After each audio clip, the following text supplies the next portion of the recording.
Hello everyone, welcome back to our channel How to Tutorials. In this video, I will show you how to contact HDFC customer care. So without any further ado, let's get started.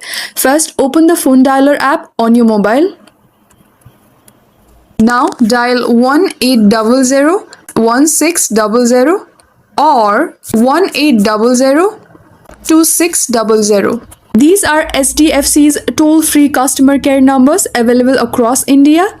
If you are calling from abroad, you can visit the HDFC official website and find the international helpline numbers. Once you call, you'll hear an IVR menu.